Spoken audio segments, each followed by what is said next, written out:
بسم اللہ الرحمن الرحیم۔ السلام علیکم ورحمۃ اللہ وبرکاتہ۔ حضرت سلمان فارسی رضی اللہ عنہ کے قبول اسلام کا واقعہ کتب و تاریخ میں تفصیل سے درج ہے۔ آتش پرستی سے توبہ کر کے عیسائیت کے دامن سے وابستہ ہوئے پادریوں اور راہبوں سے اصول علم کا سلسلہ بھی جاری رہا، لیکن کہیں بھی دل کو اطمینان حاصل نہ ہوا۔ اسی سلسلے میں انہوں نے کچھ عرصہ غموریا کے پادری کے ہاں بھی اس کی خدمت میں گزارا۔ غموریا کا پادری الہامی کتب کا ایک جید عالم تھا۔ اس کا آخری وقت آیا تو حضرت سلمان فارسی رضی اللہ عنہ نے دریافت کیا کہ اب میں کس کے پاس جاؤں؟ اس عالم نے بتایا کہ نبی آخر زمان صلی اللہ علیہ وآلہ وسلم کا زمانہ قریب ہے۔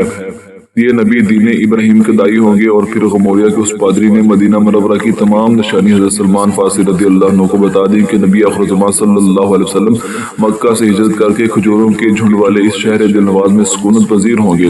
عیسائی پادری نے اللہ کے اس نبی کے بارے میں بتایا کہ وہ صدقہ نہیں کھائیں گے، البتہ ہدیہ قبول کر لیں گے، اور یہ کہ ان کے دونوں کندھوں کے درمیان مہر نبوت ہوگی۔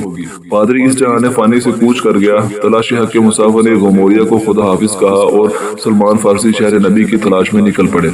سفر کے دوران حضرت سلمان فارسی رضی اللہ عنہ چند تاجروں کے ہاتھے چڑھ گئے، لیکن تلاش حق کے مسافر کے دل میں نبی آخر زمان صلی اللہ علیہ وآلہ وسلم کے دیدار کی تڑپ ذرا بھی کم نہ ہوئی، بلکہ آتش شوق اور بھی تیز ہوگی۔ یہ تاجر انہیں مکہ لے آئے، جس کی سرزمین نبی آخر زمان صلی اللہ علیہ وآلہ وسلم کا مولود پاک ہونے کا اعزاز حاصل کر چکی تھی۔ تاجروں نے حضرت سلمان فارسی رضی اللہ عنہ کا اپنا غلام ظاہر کیا اور انہیں مدینہ، جو اس وقت یثرب تھا، کہ بنی قریظہ کے ایک یہودی کے ہاتھ فروخت کر دیا۔ انہوں نے یہودی کی غلامی قبول کر لی۔ یہودی آقا کے ساتھ جب وہ یثرب مدینہ منورہ پہنچ گئے تو گویا اپنی منزل کو پا لیا۔ غموریا کے پادری نے یثرب کے بارے میں جو انہیں نشانیاں بتائی تھیں، وہ تمام نشانی حضرت سلمان فارسی رضی اللہ عنہ نے دیکھ لی۔ وہ ہر ایک سے نبی آخر زمان صلی اللہ علیہ وآلہ وسلم کے ظہور کے بارے میں پوچھتے رہتے تھے، لیکن ابھی تک قسمت کا ستارہ اوج ثریا پر نہ چمک پایا تھا، اور وہ بے خبر تھے کہ نبی آخر زمان صلی اللہ علیہ وسلم مکہ سے ہجرت کر کے اس شہر خنک میں تشریف لانے والے ہیں۔ بعض روایت میں مذکور ہے کہ سلمان فارسی رضی اللہ عنہ ایک دن اپنے یہودی مالک کے کھجوروں کے باغ میں کھجور کے ایک درخت پر چڑھے ہوئے تھے کہ انہوں نے اپنے یہودی مالک کو کسی سے باتیں کرتے ہوئے سنا کہ مکہ سے ہجرت کر کے قباء میں آنے والی ہستی نبی آخر زمان صلی اللہ علیہ وسلم ہونے کا دائی ہے۔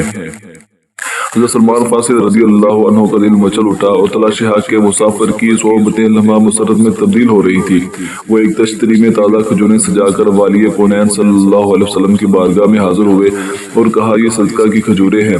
آقا دو جہاں صلی اللہ علیہ وسلم نے وہ کھجوریں یہ فرما کر واپس کر دی کہ ہم صدقہ نہیں کھایا کرتے۔ غموریا کے پادری کی بتائی ہوئی ایک نشانی سچ ثابت ہو چکی تھی۔ دوسرے دن پھر ایک خوان میں تازہ کھجوریں سجائیں اور کھجوروں کا خوان لے کر رسول ذی حشم صلی اللہ علیہ وسلم خدمت اقدس میں حاضر ہوئے۔ عرض کی، یہ ہدیہ ہے، قبول فرما لیجئے۔ حضور صلی اللہ علیہ وسلم نے یہ تحفہ قبول فرما لیا اور کھجوریں اپنے صحابہ میں تقسیم فرما دی۔ دو نشانیوں کی تصدیق ہو چکی تھی، اب مہر نبوت کی زیارت باقی رہ گئی تھی۔ تاجدار کائنات صلی اللہ علیہ وسلم جنت البقیع میں ایک جنازے میں شرکت کے لیے تشریف لائے اور ایک جگہ جلوہ افروز ہوئے۔ حضرت سلمان فارسی رضی اللہ عنہ آقا دو جہاں صلی اللہ علیہ وسلم کی پشت کی طرف بے تابانہ نگاہیں لگائے بیٹھے تھے۔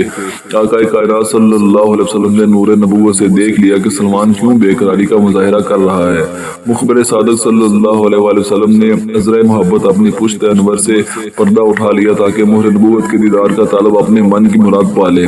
پھر کیا تھا کہ سلمان فارسی رضی اللہ عنہ کی کیفیت ہی بدل گئی۔ تصویر حیرت بن کے آگے بڑھے، فرت محبت سے مہر نبوت کو چوم لیا اور آپ صلی اللہ علیہ وآلہ وسلم پر ایمان لا کر ہمیشہ کے لیے دامن مصطفیٰ صلی اللہ علیہ وآلہ وسلم سے وابستہ ہو گئے۔